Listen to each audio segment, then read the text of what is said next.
Hello, and welcome to Think About It. I'm Sylvia Henderson, your host, and I invite you to tune in, take what you see and hear, and, well, think about it. Today, I'm going to be talking to my guest about something that's exciting that you just came to this channel in order to watch, and that is proposal writing. Yep, you heard it, proposal writing. But we're going to tell you why you should really be focusing on this. My guest today is Tina Patterson from Jade Solutions. Tina, welcome. Thank you, Sylvia. It's great to be here. And it's good to have you, and we've been talking about this for a while. So I want the viewers to know why I really wanted to talk to you on air about proposal writing. And, you know, my answer is really, if you want business, you need to pay attention.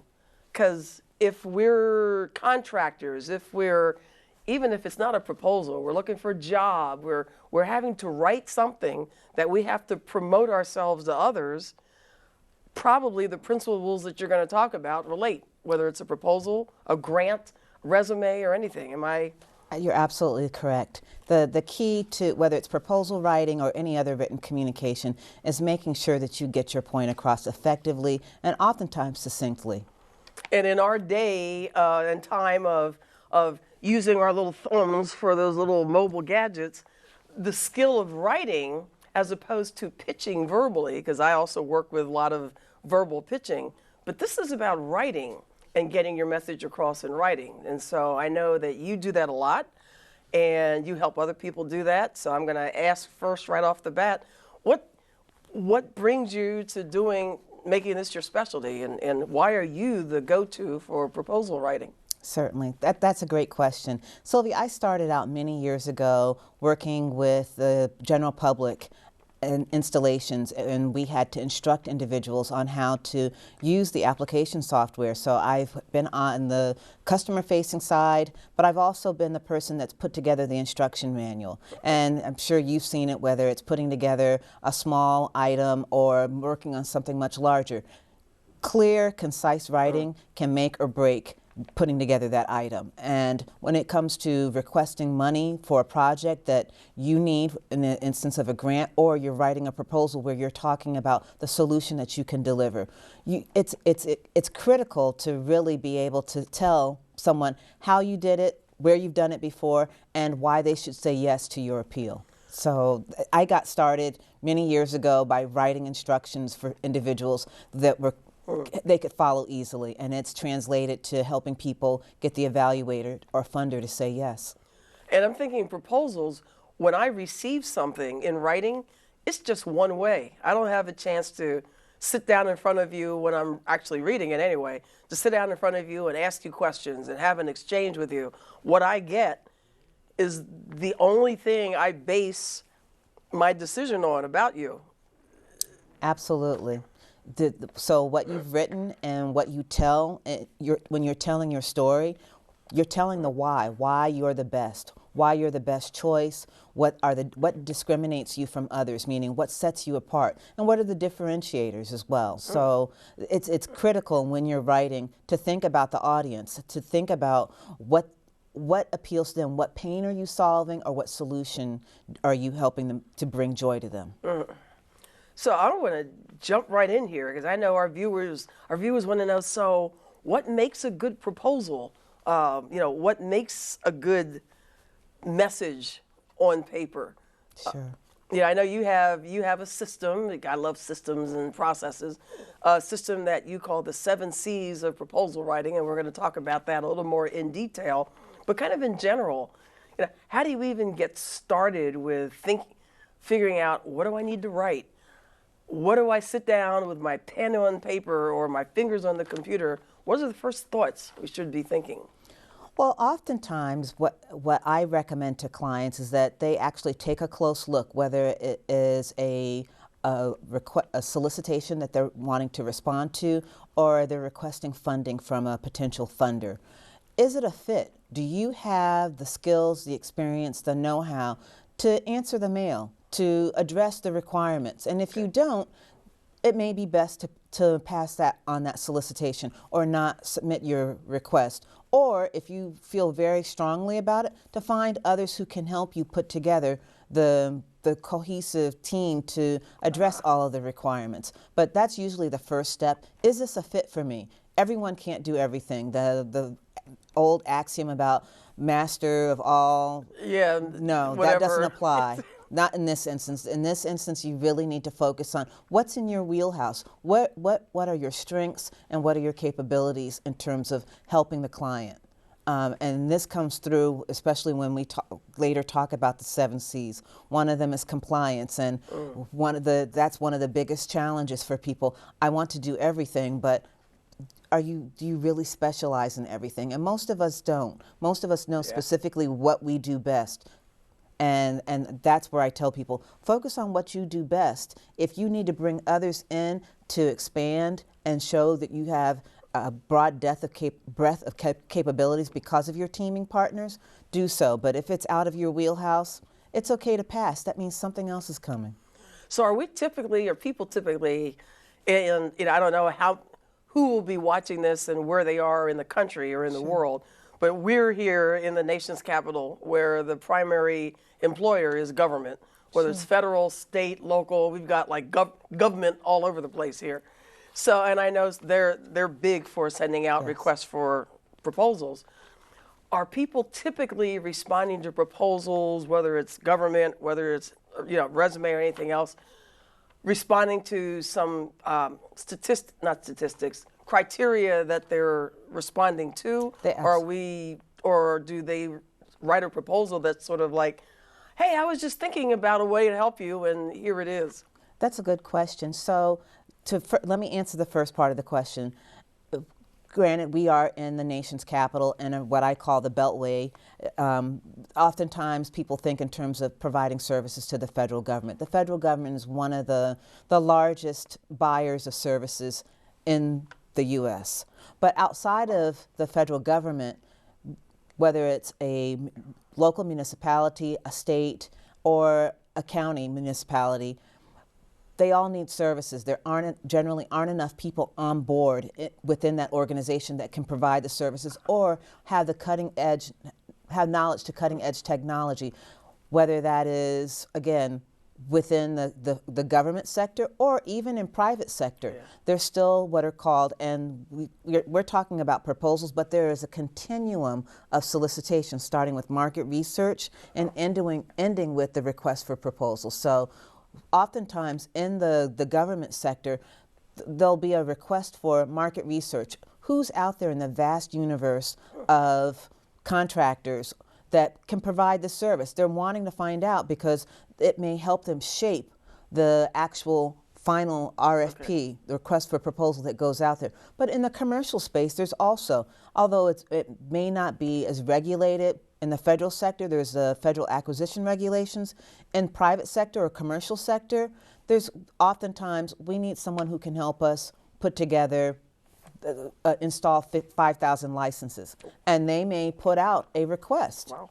And instead of having to adhere to specific federal regulations, they may say, if you just send us a 5-page document outlining what you've done, where you've done it before, and what it would cost, we'll take a look at it. The construction sector does the same thing. True. They're usually called invitations for bids, IFBs, or ITTs, invitation to tender is what the international term is. But again, somebody is responding to your request. You need help, and this is the help that I need. Okay.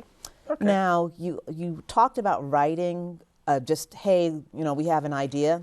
That's called a white paper in the federal sector. Oh. And it's oftentimes a thought paper. We have an idea. We can help you save money. We can help you be more efficient, more effective. Can't really call that an RFP. There are federal regulations that don't allow that to happen. But both, you can have a white paper in both the commercial as well as in the government sector. Oh, okay. And the writing still applies that we're going to talk about. Okay. And I know as a speaker and a trainer, I respond sometimes online. I look for requests for speaker proposals. Yes. And I have to fill out a form, and it asks for certain information. And, if I don't do the right font, if I don't say exactly what they asked me for in the phrasing they want, I'm liable to get rejected. So Exactly. It's the same concept. You're absolutely right. okay, so let's hit these 7 C's because time goes fast on this show. It's All right. amazing. So you identify 7 C's to proposal writing, and I don't know if you want me to say them in summary or whether you just want to, everybody can see I'm looking at notes. So yeah, I'll so be happy to talk about them. Yeah, The so first do an C is overview. compliance, and I'm going to go down the list first. Yeah. First is compliance. The second is customer focus. Number 3, credibility. Number 4, compelling content. Number 5, clarity. Number 6, concision. And number 7, consistency. All right. All right, so let's hit it. Yeah, let's hit it. So compliance, you kind of talked about that at first, but Compliance is the number one area where writers, usually if there's going to be a problem, it will be compliance. And the example that you provided is often where writers and proposals, solicitation responses are rejected, whether it's the font size, the number of pages, actually answering the question that's been posed and not making up your own answer. I can tell you I have served as a reviewer for grants with the Maryland Department of Education and the U.S. Geospatial Intelligence Foundation. We are instructed when we review documents, if the document is supposed to be 25 pages, when it's beyond the page limit, we're not supposed to read that.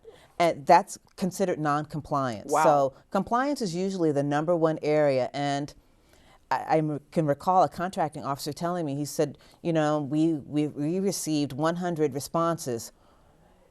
Don't make it easy for us to move you into the don't read pile by being non-compliant. And if that's what they have to use, whether it's the font, the page size, the page limits, you'll get removed. wow. And I'm thinking, somebody's sitting there thinking, but I'm the best, I got all these qualifications and I can do these things that they want me to do. And if they give an inch margin instead of an inch and a half margin, and I'm exaggerating a little bit, but it's that initial Yes. compliance may make or break Oh, absolutely. even seeing what I can do. Absolutely. And again, I was at a conference a couple of months ago, and the contracting officer told everyone in the room, he said, you'd be surprised. We ask for Times New Roman font, and we get everything but Times New Roman font. There are reasons why that customer is asking for that. And just think of it like this. If you can't follow the instructions, That's true. what happens when I bring you on board to deliver the work? That is a good point. All right. So believe it or not, we're going to take a break in less than a minute. Okay. Real quick, and then we'll come back into the detail. Customer focus.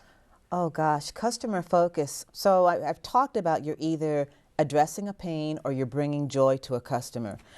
But in order to do that, you have to know something about the customer. So when looking at when you're writing your response, think about what do you want to focus on for the customer? What is it that they need help with? What are their hot buttons? You can find that out by either doing research on that customer. What are their needs? What are the trends? Where are they moving toward? Do they want to implement best practices? All of that. That's customer focus. Okay, so we're going to take a break, and when we come back, one more question I might ask you about customer focus, and then we'll hit the other 5 C's. Sounds good. All right, so with that, we'll be right back. If you want to be a parent, it doesn't matter how you play or even what you wear.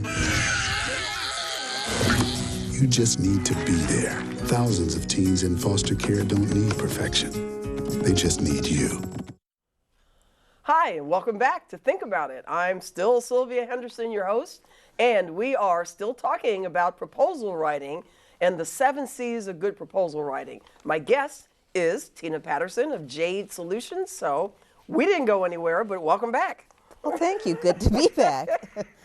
So we were talking about customer focus, and the one thing I wanted to ask you before we move on to the next C, the 3rd C, is you said in the earlier segment that the request for proposal will pretty much state what the customer wants. And so if we're answering it in our proposal and we're being customer focused, is it a danger if we research the customer beyond what they actually have in their requests? Like if we go on LinkedIn or look up the customer in some other way, does that hurt us or does that help us? It could actually help. It really will depend upon the customer. Oftentimes in the solicitation, the customer will indicate what the scope of work is. They may provide some background information, but in addition to that background information, it's always helpful to know where the customer is moving toward. So if it's, let's use the example of a network operations center, and they currently are using outdated software and they want to implement either CMMI or ISO processes. English. Sorry. So capability maturity model Okay. processes, or information technology infrastructure library processes. And the other is ISO, which is the international standard. Yeah. Yes. So they may want to implement ISO 27000, which is security, or ISO 9001, which is general overall processes. Okay. You can find out that information by either looking at their CIO reports, Chief Information Officer reports, or their Chief Technology Officer reports, and they will let you know what their strategic plan is for the next 5 years. It doesn't hurt. It actually indicates that you have an awareness of the customer, which is part of the next C, which is credibility. You understand that customer's pain point. Okay. You know where they're going, where they're headed. And you're there to be more or less a trusted advisor. So it can't hurt. You can also pose questions to the customer and ask them if you want to know more information. Okay. But doing your own research is always helpful. And the customer recognizes that. You can even state in your writing, we researched and these were our findings. This is what we're recommending.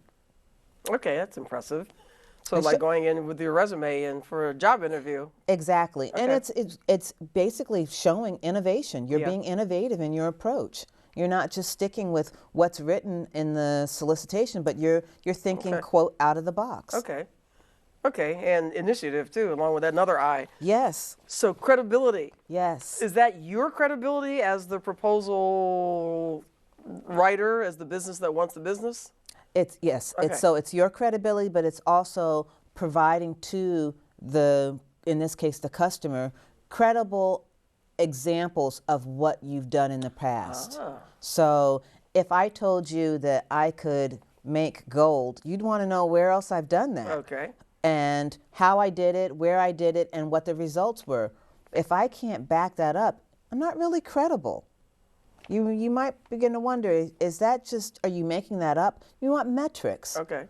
How many users, how many times? As a speaker, when you talk about your speaking ability, you give examples about where you've spoken and the number of people in the audience. It's the same when we're talking to funders who want to know, if I give you this money, what are the outcomes? How many people are you going to provide this service to? Or if we're talking about a solution that we're going to deliver, how we're going to deliver that solution and where we've done it in the past and what the outcomes were. Again, did we deliver on time within budget, or did we solve a problem that the customer hadn't identified and we helped them increase their efficiency? Okay. I always love meeting somebody who says, oh yeah, I design websites. And then you say, so you go to their website and it says, in development or something like that, and they say, oh, well, don't look at mine. Don't look at mine. I think, okay, but you said. And in the commercial sector, this applies as well when we're talking about service level objectives and service level agreements. If you're meeting or beating those service level agreements, meaning that, let's say you're supposed to answer calls within 2 minutes and you're consistently answering calls within a minute and a half, that's credibility. Okay. So, compelling content. I'm thinking it's a proposal. How can there be compelling content? A compelling content, what you're really looking for in compelling content is to make the customer read it and say, they get it. They understand what my problem is. They understand what we're going through. Where they get it. They understand me. But also talking about what discriminators, what differentiates you from the rest of the proposals that have been submitted? Okay. Is it your previous experience? Is it your personnel? Is it your ability to listen to the customer? And where have you done this before? So that's all part of compelling content. Okay. Sometimes, in proposal speak, it's called ghosting. But for you and I, what that means is talking about the competition without directly talking about them. You know that your competition does this, but you do something better and you do it a little bit differently. And explaining what you do. The reader will know that what you're talking about, especially if they know who the competition is. Yeah. So that's another way of having compelling content where the person reads it and says, aha, Okay. got it. You write it so they can read between the lines. Exactly. Cool. Exactly. Don't be vague. Just this is, we, unlike others, we do this. Aha. Okay, cool. Compelling content. So then there's clarity. Yes, clarity.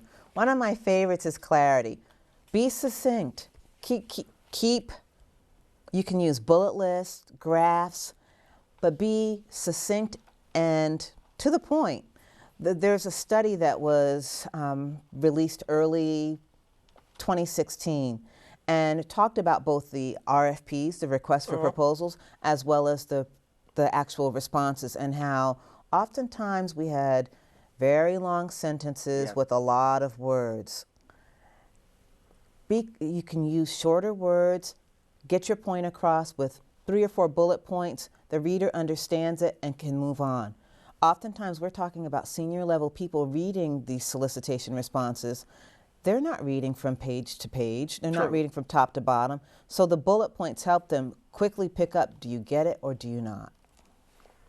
And I'll ask you this after these other two, just if we have time. But Sure. So concision. Yes. Concision. That's a word. Yes, concision is a word. All right. Concision is the noun form of the word concise, which is an adjective. Yes. Most of us use the word concise rather liberally, but concision is the noun form. And it means just that, to be succinct, to be concise, brevity in the use of your words. Okay. I often see solicitations that state, be brief. Brevity is important. If you spent 3 paragraphs telling me that you can deliver something in the first paragraph, I really don't need those other 2 paragraphs. Needless words, jargon that the customer really didn't ask about. Oftentimes in the delivery process of a solicitation response, a proposal, we go through what I call a red team review, and it's basically looking for compliance. Okay. And if the customer said be succinct and we're looking for brevity, I literally start deleting lines of text.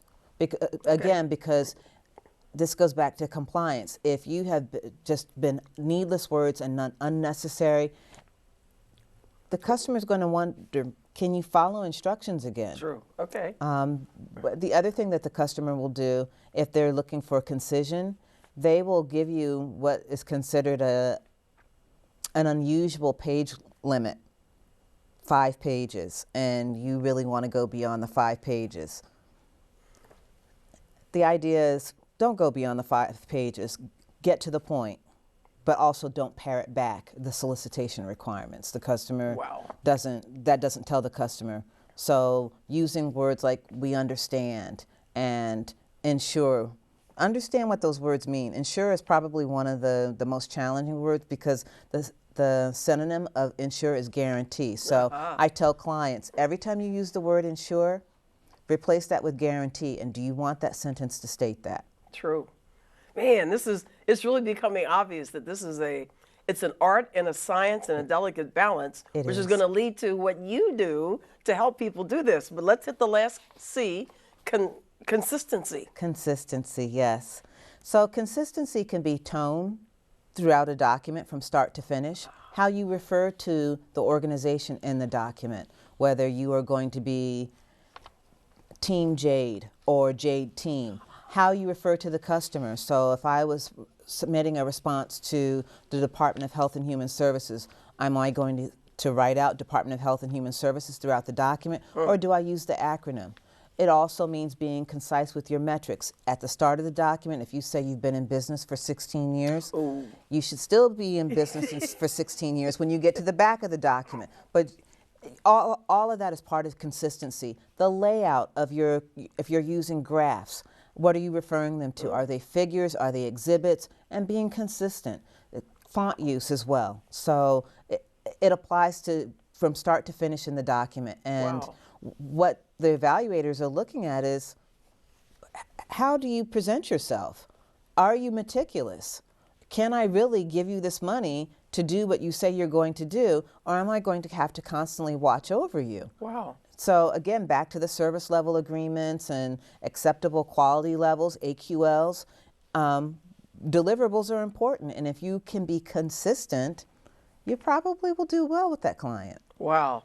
So the 7 C's, if I can be compliant, if I'm focused on the customer, if I can show credibility, my credibility, if I've got compelling content, if I'm clear, have clarity, if I'm concise, using concision, Yes. and if I'm consistent, I am more likely to have a good proposal Yes. than not. You certainly are. Let's in the last minute or so, how do people reach you? Because it is clear they need a specialist who can help them get their proposals written and submitted. So what do you do and how do they reach you? Sure. I'm a certified proposal manager. I'm a member of the Association of Proposal Management Professionals. If a client wants to reach me, I do have a website. I'm also available. I have a Twitter handle. You can find me at Jade_Solutions via Twitter. Jade Solutions also has a Facebook page. I work with the Virginia Procurement Technical Assistance Program and offer webinars from time to time. If you visit my company's website or Facebook page, there is a listing of the upcoming webinars. Okay, and and as we close, we've got less than a minute. One last message you want to leave people with. Help the evaluator say yes. Help the evaluator say yes. That money is yours. All Go right. get it. Yeah. So Tina, thank you so much. You're welcome, Sylvia. Pleasure to be here. Oh my gosh. And then if you're not writing clear and concise and all those other C's proposals, you need to see Tina and get with it. And I'm assuming even if you're trying to prepare a request, you need to talk to you. Sure. So that request is clear. Absolutely. We do analysis. All right. So I'm honored that you, viewers, have spent time with us today. And until next time, as always, I invite you to tune in, take what you see and hear, and, well, think about it. I'm Sylvia Henderson, your host, and I hope that you make a great day.